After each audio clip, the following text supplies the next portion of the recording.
Welcome you all for class 10 subject science. So today we are going to continue with our topic, that is sustainable management of natural resources. So now we are going to learn about water. Water is a basic necessity for all terrestrial forms of life.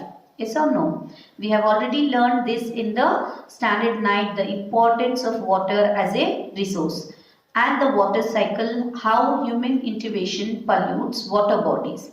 However, human intervention also changes the availability of water in various regions. Means the importance of water we should know, and the human activities have changed in various regions for the rainfall. Would you be surprised to learn that regions of water scarcity are closely correlated to the region of acute poverty?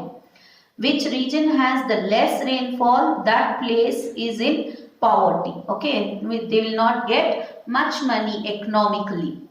Okay, a study of rainfall pattern. A study of rainfall pattern does not reveal the whole truth behind the water availability in various regions in India. Only the study, it will not give you any truth behind the rain. Rain in India are largely due to the monsoon winds. Yes or no? Due to the monsoon. This means that most of the rainfalls is in a few months of the year. It will not fall the whole year. It will be only few months. Despite nature's monsoon bounty, failure to sustain water availability underground has resulted large from the loss of vegetation cover. Diversion of high water demanding crops and pollution from industrial influence and urban waste. Irrigation for not only the rain has poverty, but human activities have made the water dirty so that we cannot consume. After rain also we are not able to consume that water because of that industrial effluence and the pollution. Irrigation methods like dams, tanks and canals have been used in various parts of India since ancient time. They were generally local intervention managed by local people times and assured that basic minimum requirements for both agriculture and daily needs were met throughout the year. The use of this stored water was strictly regulated, and the optimum cropping pattern based on the water availability were arrived at on the basis of their decades and centuries of experience. The maintenance of these irrigation system was also a local affair. Local affair means the common people used to construct their own small places where they used to store the water. That is in the local community, and local people used to do that. The arrival of the British changed this system as it changed many other things. Then the British people changed so many things. No, like that only here also British people brought a large scale project for the conservation of water, like large dams and canals transferring large distance were first conceived and implemented by the British people. Okay, they started doing for the what? For agriculture, and carried with no less gust by our newly formed independent government. After the British people, it was followed by our government. The mega projects, mega means the big projects, led to the neglect of the local irrigation methods. They made the big projects, so these common people left that local irrigation methods, and the government also increasingly took over the administration of this system, leading to the loss of control over the local water sources by the local people. Means once the government has taken care for the irrigation, constructing dams and all, these people left the interest to construct the local things, okay, for the preservation of water. This picture you can see is the Kuls in Himachal Pradesh. Parts of Himachal Pradesh had evolved a local system of canal irrigation called Kuls. So before over 400 years ago, 400 years ago, people had made this irrigation system.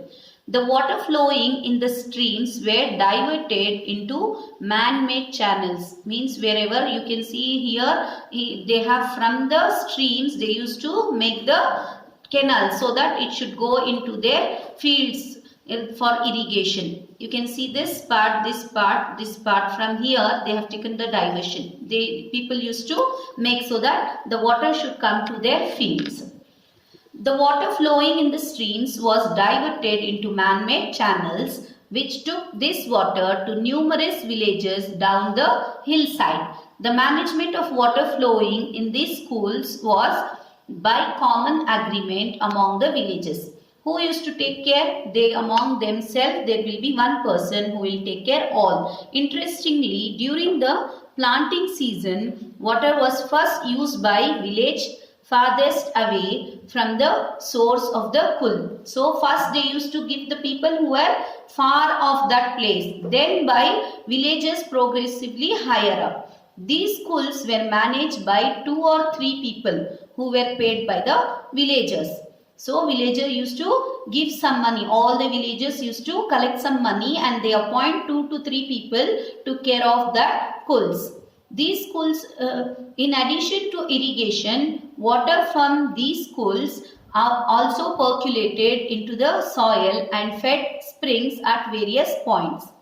After the schools were taken over by the irrigation department, most of them became defunct and there is no amicable sharing of water as before. So once the government took care of that irrigation system, before people used to communicate and they used to take the water as per their benefit. But once the government have taken, then there was no proper sharing of water. Large dams can assure the storage of adequate water. Why we use dam? To store water, a large quantity of water for irrigation. But also for, not only for irrigation, here dams are constructed for generating electricity. Yes or no? Canal system leading from these dams can transfer large amount of water over great distance. For example, the Indira Gandhi Canal has brought greenery to considerably areas of Rajasthan. However, mismanagement of the water has largely led to the benefits being concerned by a few people.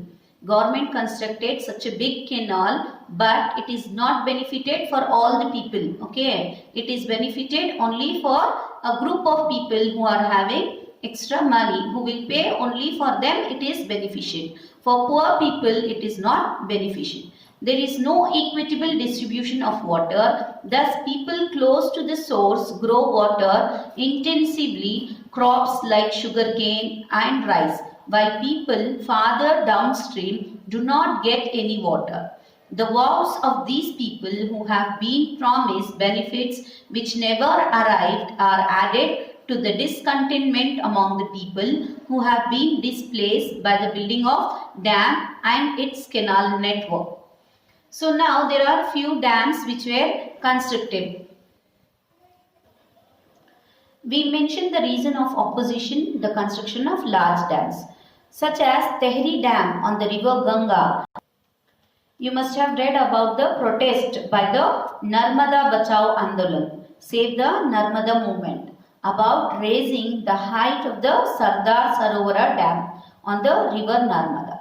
Criticism about large dam addressed 3 problems. Now, if they built many dams, what's happening? The disadvantages of the dams here. The 3 main disadvantages. The first disadvantage of the dams are social problems because they displace large number of peasants and tribals without adequate compensation and rehabilitation. Means for the dams they need a big space where the people will be living in that place, right?